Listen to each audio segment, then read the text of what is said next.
You wake up, and before your feet even touch the floor, the noise begins. A phone buzzes. Notifications light up. The day's list of problems starts to build in your head, like slow traffic on a Monday morning. The world is fast, loud, impatient, and it feels like it demands a piece of you before you've had a chance to breathe. But then you remember something ancient, something quieter than the noise. A philosophy that doesn't shout for your attention, but offers a doorway back to yourself. It's Stoicism, and it begins not with a command, but with an invitation: return to what you can control. The Stoics, living centuries before smartphones and city traffic, knew chaos intimately. Marcus Aurelius, emperor of Rome, wrote about serenity in the midst of political instability and war. He reminded himself daily, "You have power over your mind, not outside events. Realize this, and you will find strength." So you pause, you breathe, and just for a moment, you look beneath the noise. You are not your inbox. You are not the traffic. You are not the stress others try to hand you, like an unwanted gift. You are the one who gets to decide how you respond to it all. It's a gentle, rebellious act, this decision, to stay calm in a stormy world. And you don't have to do it alone. That's what this channel is about. So if you find something here that steadies you, if these reflections remind you to return to your inner compass, feel free to subscribe. You're not joining a club. You're just choosing to keep walking this path, one peaceful step at a time, because the Stoics didn't promise ease, but they did promise clarity. And in a world full of noise, that might be the most valuable thing of all. So the next time the morning rush begins, before the coffee even brews, you can take a breath and ask, what part of this belongs to me? And what part can I simply let pass? That question is a kind of armor, not to protect you from life, but to keep your peace intact as life flows around you. And that's where we begin. You sit in the middle of a traffic jam. Horns blare. A driver cuts in without signaling. Somewhere in the distance, a siren wails. You feel it rise, the tension in your shoulders, the urge to shout, to honk back, to control what is clearly beyond your grasp. But then, you remember the storm isn't yours to control. Only your reaction is. The Stoics drew a bold line through the chaos of life, what they called the dichotomy of control. On one side are the things you can control: your thoughts, your actions, your responses. On the other side are the things you can't traffic, weather, people's moods, fate. And they warned, to try to control the uncontrollable is to tie your peace to a storm. Epictetus said it clearly: some things are up to us, and some things are not. That's not a resignation, it's a kind of liberation, when you realize that most of the world doesn't belong to you. You stop trying to fix what was never your responsibility. Think of a sailor in open waters. The wind changes, the waves rise. He doesn't yell at the sea or demand the storm calm down. He adjusts his sails. He tightens the ropes. He works with what is not what he wishes it would be. That's what Stoicism asks of you when you're passed over for a promotion, when the client cancels, when your child wakes up sick on your busiest day. Do you spend your energy fighting the event or navigating through it? There is strength in this shift. Not loud, not dramatic, quiet strength. A deep understanding that you are the master of your interior world, even when the exterior is in shambles. This doesn't mean you don't feel frustration. It doesn't mean you ignore the sting of disappointment. It means you learn to see them differently. They become weather systems, real, maybe even powerful, but not permanent, not personal. So you look at the storm and ask, is this mine to carry? If not, you let it pass. And if it is, if the storm is internal, if it belongs to your character, your choices, then you meet it with calm preparation. You tend to what's yours. That's enough. You don't need to control everything. You only need to control yourself. And that's the power Stoicism gives you. Not a life without storms, but the skill to sail through them. Without sinking, you're standing in a line that isn't moving. The elevator takes too long. Your browser spins and won't load. There's a meeting that should have started 10 minutes ago and hasn't. These small delays, barely noticeable on their own, they stack up. They test your patience, like drops of water wearing away stone. But today, instead of getting agitated, you pause and look. What if every delay is not an obstacle, but a mirror? This is where Stoicism quietly shifts the frame. Marcus Aurelius once wrote, "You always own the option of having no opinion." The delay doesn't cause your frustration. It's your interpretation, the demand that things move faster, that life obey your tempo, that triggers the unrest. So in this delay, you take a breath. You begin to observe not the line, not the lag, but your reaction. You notice how quickly impatience creeps in. You feel how your jaw tightens, how the impulse to scroll or fume surfaces, almost automatically. And in that noticing, something changes. You're no longer trapped inside the reaction. You're witnessing it. That witnessing is everything. Because the Stoics believed moments like these reveal who you are when nothing goes your way. They aren't spiritual tests. They're mirrors. What you see in those moments tells you about your habits, your expectations, your inner scripts. Imagine yourself standing at a riverbank. The current flows by, sometimes swift, sometimes slow. You can't change the river's pace, but you can choose to sit, to watch, to reflect. The same is true for life's delays. They give you a rare chance to look inward, to ask, what story am I telling myself right now? Is it a story of entitlement, that everything should be fast, smooth, and catered to you? Or is it a story of training, that every pause is a chance to observe yourself more clearly and live with more awareness? You won't always remember in time. You'll tap your foot sigh, check the clock. But with practice, something softens. You become less reactive, more reflective.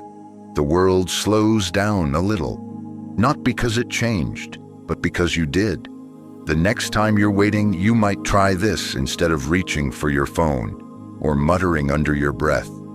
Ask yourself gently, what am I practicing right now? Because you're always practicing something. Impatience or patience, tension or presence. And with each small pause, you shape the kind of person you're becoming. A delay can frustrate you, or it can teach you. That choice is always yours. You've had that meeting before, the one where your ideas were overlooked, your efforts unnoticed, your work dissected with a cold tone and a sharper eyebrow. Maybe your boss micromanages every step. Maybe they criticize more than they guide. Maybe you leave these interactions feeling small, tense, even angry. But today, you catch yourself. You take a slow breath and shift your gaze not outward, but inward. The Stoics believed every difficult person was a kind of tutor, not in a classroom, but in the real world, testing your patience, your values, your clarity.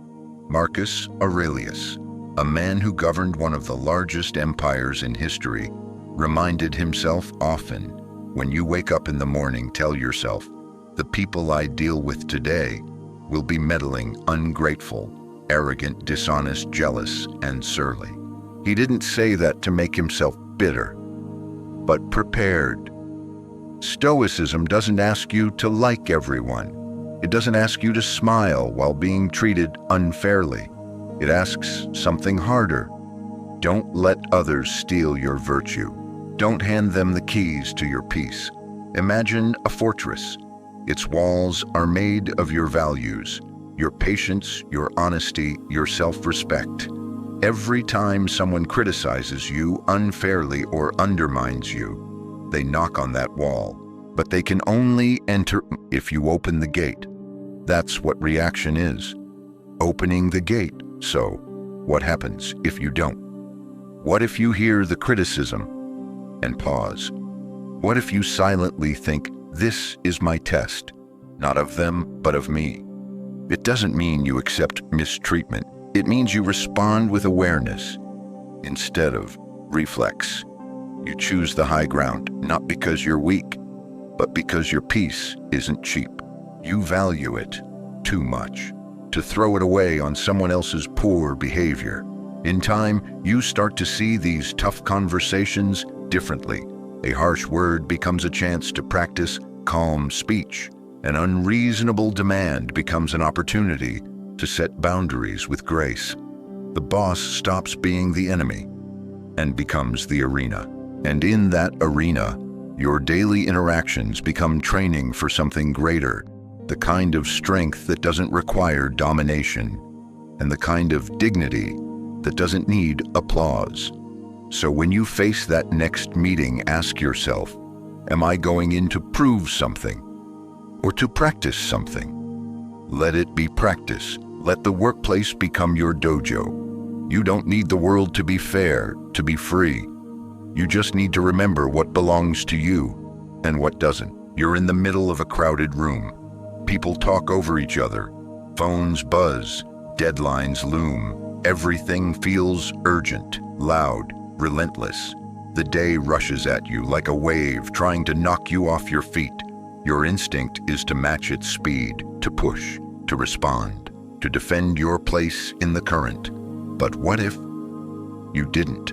What if the world around you could rage, and inside you remained steady?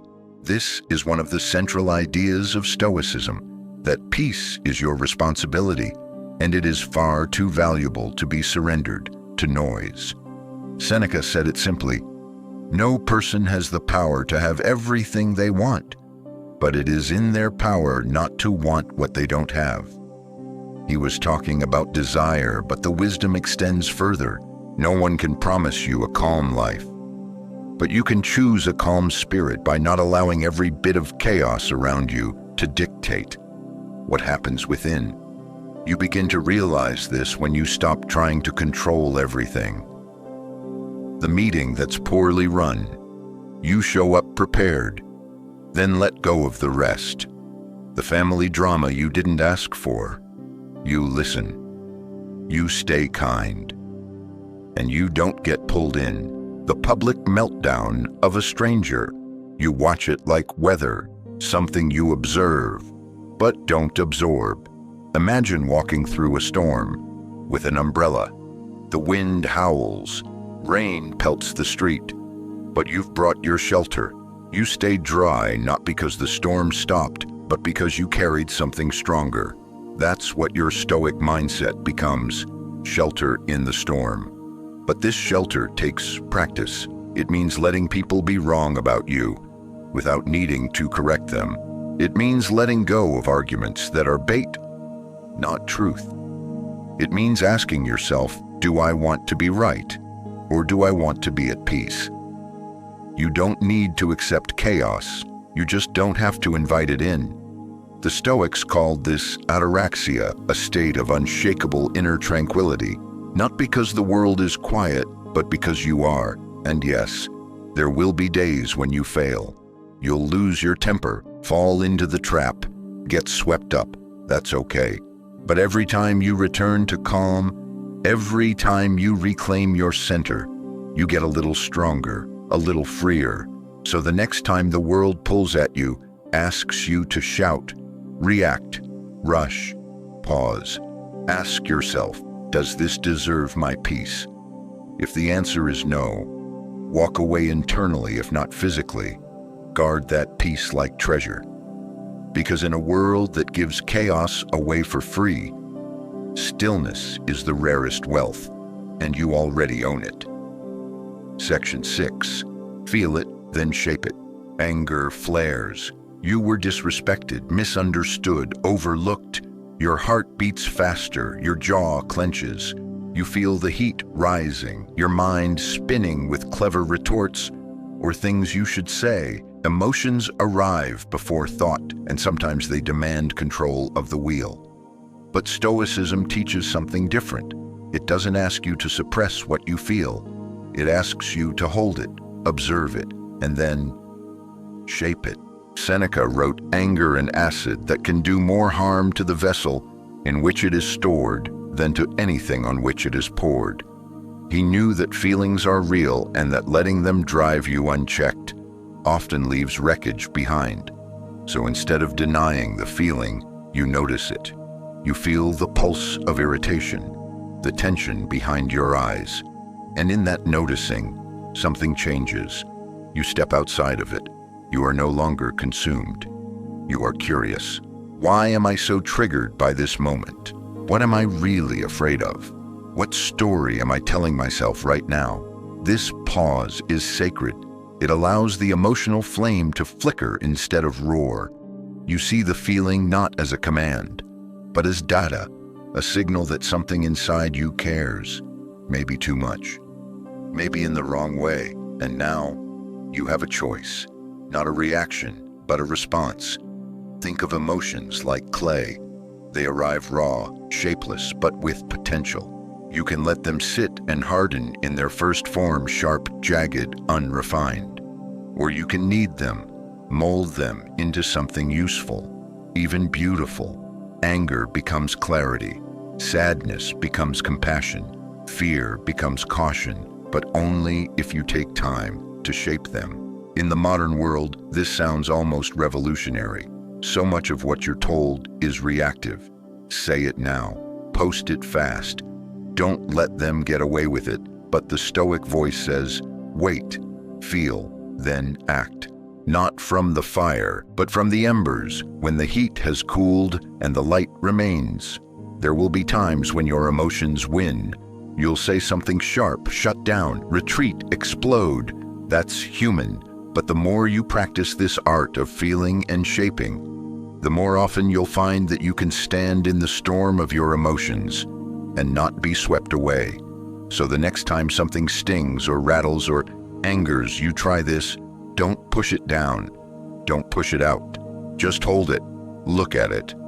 Then ask, what do I want this to become? Because while you may not choose the feeling, you can always choose what it becomes. And that is your superpower. You're in a conversation, and someone says something that cuts, a subtle jab, a dismissive tone, maybe a flat-out insult. The heat rises in your chest. Your mind races to defend, to correct, to bite back. You want to react now, instantly. But then, like a muscle you've been quietly training, something stronger kicks in. You pause. The Stoics knew that between stimulus and response lies a space, and in that space lives your power. Epictetus wrote, "It's not what happens to you, but how you react to it that matters." And in that pause, reaction becomes response. Instinct becomes intention. The pause is not passive, it is powerful. It is discipline at the deepest level, and it's not just about staying calm.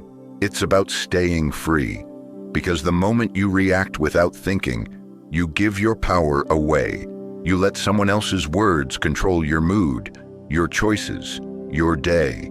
Think of it like standing at a fork in the road. One path is reaction, quick, fiery, often regrettable. The other is response, thoughtful, restrained, wise. The pause is the signpost that reminds you the second path exists. But let's be honest, the pause doesn't come easily. It feels unnatural at first. You may feel like you're being weak or letting someone get away with something, but over time, you'll see pausing is not avoidance. It's strategy. It's self-respect. Imagine a martial artist in training. They don't throw wild punches. They wait, they breathe, they respond with control. The same goes for the Stoic in you. You learn to pause, not to hesitate, but to choose. And the pause isn't only for conflict. It helps in decision-making, in cravings, in emails you shouldn't send. The urge to act fast, to speak without thought, is constant, but so is your capacity to stop, even for a second, and ask, is this who I want to be? That single question has saved countless relationships, careers, and moments of self-respect. Some days you won't remember to pause. You'll snap, reply too quickly, escalate when you meant to de-escalate. That's okay. The work is never perfect, but with every attempt, the pause gets stronger, more natural, more you. So next time you feel the urge to lash out, prove your point, rush into action, wait, even one breath, even one beat of silence. Ask yourself, what would the wiser version of me do right now? And then do that, because the pause isn't weakness, it's the strength of someone who has decided not to be pulled by every emotion, every provocation. It's the strength of someone who leads themselves. You feel overwhelmed. Deadlines, opinions, notifications, decisions. So many things calling for your energy. Some days it feels like you're barely holding it all together, like your life is a tug of war between what you want to do and what everyone else expects you to do. That's when you remember what the Stoics call your circle of control. Epictetus said it plainly, make the best use of what is in your power and take the rest as it happens. His message wasn't meant to be comforting. It was meant to set you free, because there is a profound calm in realizing that most things are not your responsibility. You can't control how someone speaks to you. You can't control whether traffic clears up or the economy turns. You can't even control whether the world understands your good intentions. But what's in your control? Your words, your actions, your decisions, your principles. And when you really begin to internalize this, your life simplifies. Think of a small circle drawn in the center of a giant whiteboard. Inside that circle is everything you can control. Your mindset, your choices, your effort. Outside the circle, everything else. That's not your job to fix.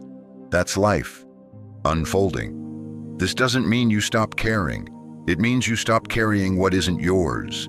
It means you no longer waste your energy trying to win arguments you don't need to win. It means you stop obsessing over whether everyone approves of your path.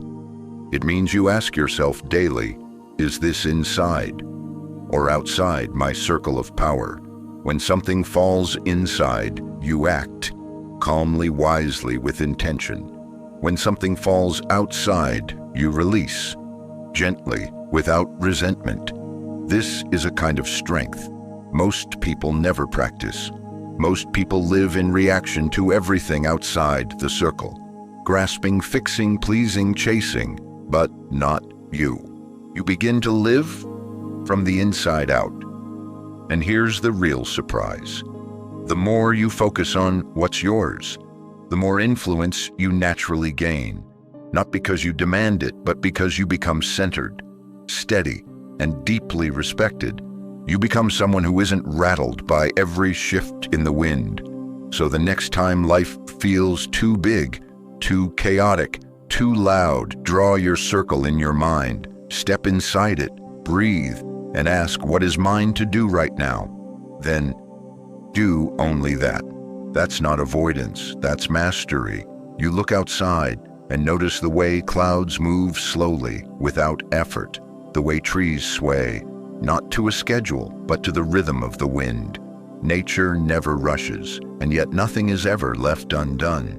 The seasons arrive. The river carves its path. The seed becomes a tree in time. Not all at once. You realize you're part of that same nature. But somewhere along the way, you forgot its pace. In the modern world, speed is mistaken for success. Faster emails, faster promotions, faster healing, faster everything. But Stoicism invites you to step out of that illusion. It asks you to trust the timing of your life, not because you're passive, but because you understand that some things unfold only when they're ready. Lao Tzu, though not a Stoic, echoed a truth that aligns deeply. Nature does not hurry, yet everything is accomplished.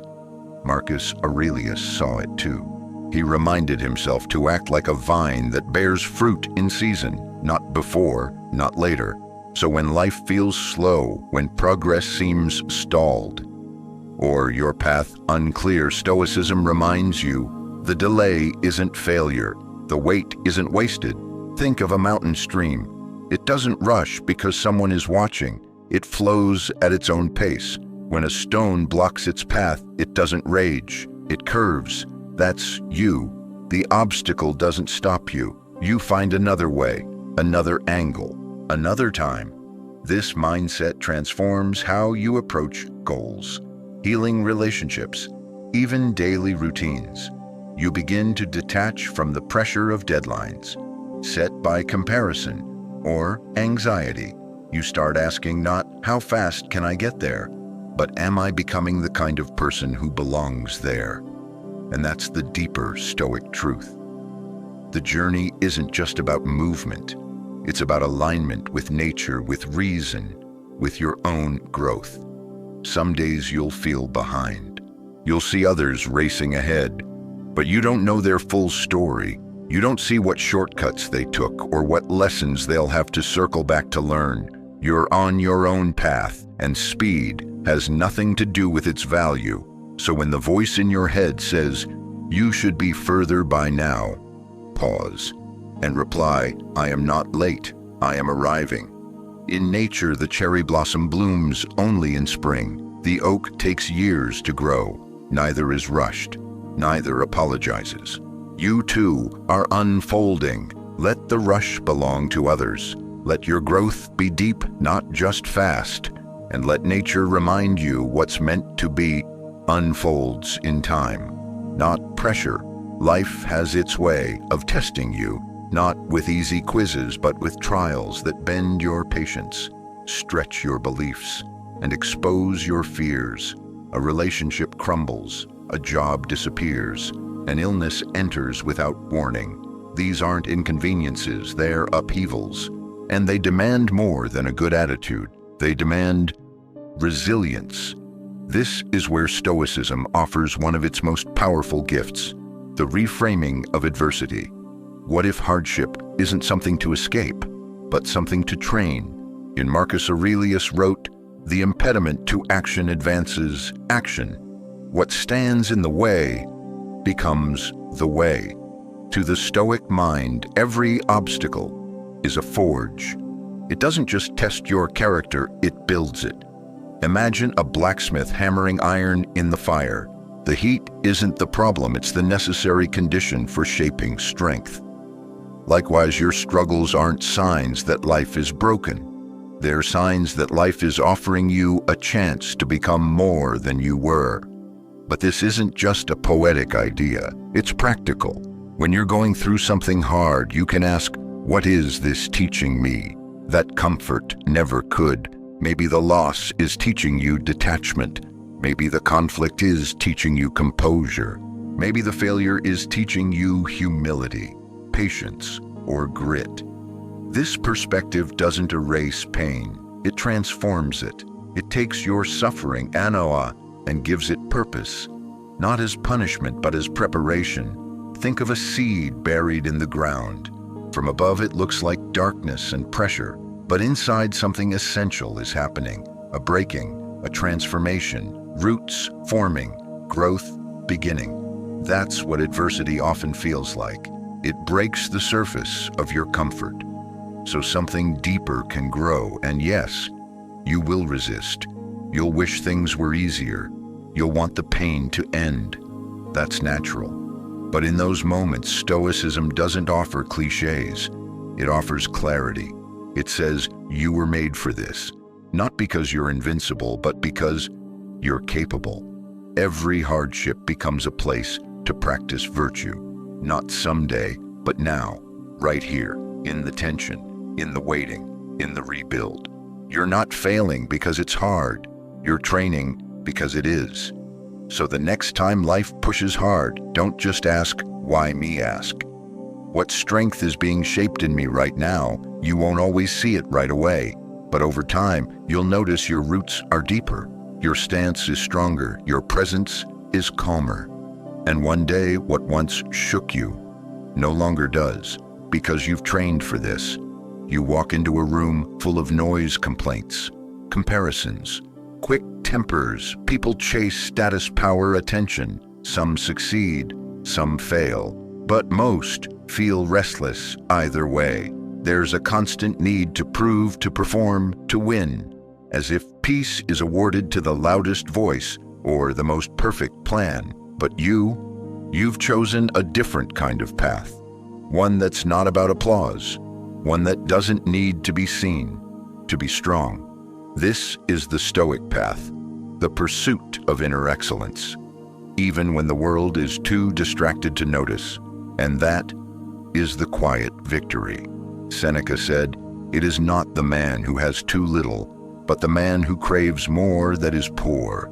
In the same way, it's not the person who avoids chaos that is free, but the one who walks through it unchanged. You no longer need to react to every insult. You don't crave constant validation. You aren't rattled by what others think or don't think about you. You've learned to hold your ground when life tries to pull you off center, to stay rooted in your values when convenience tempts you to drift, to choose silence when noise is fashionable. That's power, not the kind that flexes, but the kind that endures. Think of a candle, burning steadily in a windstorm. It doesn't rage against the wind. It doesn't beg the world to protect it. It simply focuses on staying lit, one breath at a time.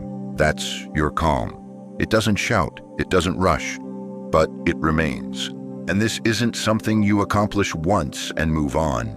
The quiet victory is daily, moment by moment. Every time you respond with grace instead of anger, every time you pause instead of panic, every time you act with purpose instead of ego, you win. Even if no one claps, even if no one sees, that's what makes it yours. The Stoics remind you, the real battle is always inside, between impulse and wisdom, between fear and principle, between the life you could live and the one you choose to live.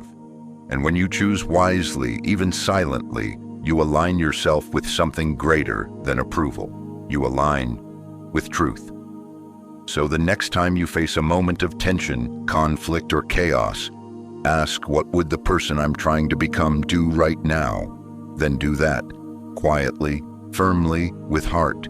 Because calm in chaos isn't weakness.